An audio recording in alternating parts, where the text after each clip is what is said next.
Born and raised in Kota Kinabalu, Clinton Liew has always loved music. After nearly a decade in the industry, Clinton is now living his dream with his own production house and a debut album under the stage name MKNK. Family, friends, and fans alike gathered at his hometown launch in August to celebrate the success of one of their own. But success did not come easy for him. I got the chance to sit down with Clinton and hear his story, a story that starts with a little boy's struggle to learn the piano. I started playing piano since I was 4 or 5, but I never really picked it up until I was 13. And I think having the right teacher really makes a big difference. Prior to that, I had like about 10 to 12 piano teachers who gave up on me. There was one point he was teaching me the same song for a year, and he realized, you know what, this kid is probably not gonna play classical music anymore. And then he just asked me, so what song do you like right now? Maybe I can teach you that song. And from one song, it turned into 5 songs to 10 songs. And when I was 15, I picked up the guitar and everything just made sense. So you figured out pretty early on that you wanted to do music for a career? Since I was 15, 16, yeah. I knew I wanted to do music, but I didn't know what part in music I wanted to do. So I tried everything out and I realized what really spoke to me was producing and composing. Because there's something about writing music, putting things together. It's like cooking, you know, putting different ingredients together. And when you cook it well, you're like, oh, this meal is so good. It's like a song. And then, good analogy. Yeah, good analogy, right? So what happened at that point after you had graduated? So I got signed on to this production house. I was there for 4 years. You also had a band signed, right? Yeah. So I was signed as a composer and also an artist. Together with his band GT Experiment, Clinton went on to perform and release multiple singles. At the same time, he was working full-time for the label, composing songs for commercial clients. His time there has made him a seasoned composer, able to compose a 1-minute beat for me in under an hour.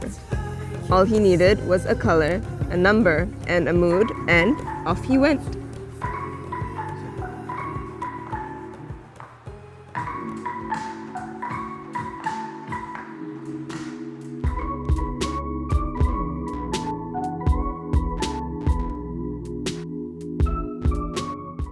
When we just started the label, everything was going really well for both sides. They actually taught us a lot on how to grow to be artists. There are a lot of things that they do for you, a lot of marketing. They help you figure out distribution, publishing.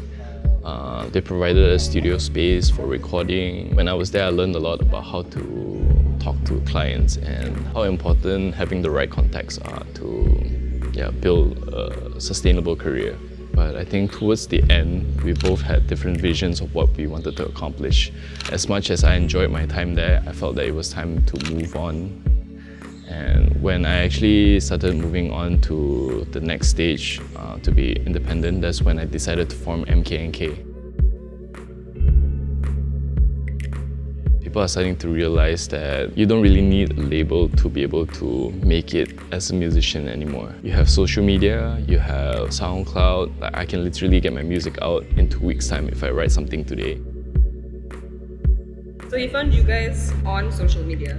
He saw us actually at one of our gigs at Mars, and through social media. Without social media, then he wouldn't know like who to search for. It will be a lot harder to find each other and connect with the pool of musicians in a community, and even to just get stuff out. Accessibility is not an issue anymore. With a label, you have to go through months and months of planning. You have to go through a lot of these label executives to see whether that song is worth investing money into and whether they can get a return from that.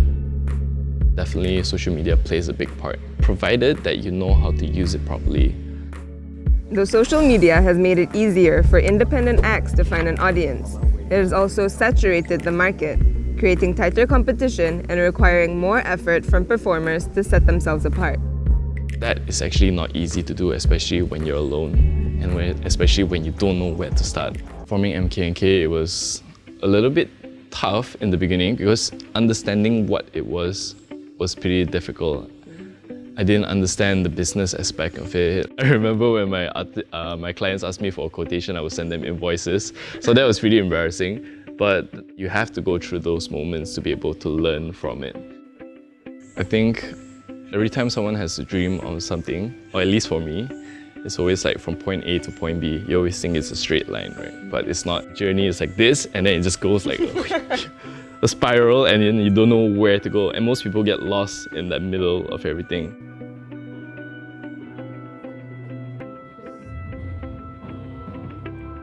When I was younger, I think I was a little bit more naive into what I wanted to accomplish. So it was always to perform in front of a big audience, own a big studio and everything. I still have those goals, but now it's more of how to have a sustainable career. Almost anyone can make music now. All you need to bring is your laptop. That's all you need to make music. You don't even need a keyboard. You don't even need a guitar. Personally, I've been able to see a lot of people, a lot of songwriters just working with producers, local producers, or even just producing our own music and whatnot, and just being able to release it. So I think it's been a good year for indie musicians in KK this year. As long as we put in a little more work, we organize our own shows, we don't have to wait for other people to hire us to play and be limited by what they want. We can play the type of music that we want to play.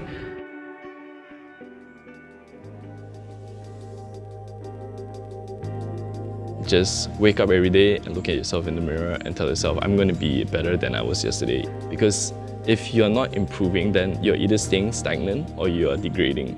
So ask yourself, what can you do today to improve your art? That's that. For Clinton, the road from point A to point B has not always been clear-cut. The same can be said for many of our teenage dreams. Oftentimes, the road is a lot more winding and complex than our 15-year-old selves imagine.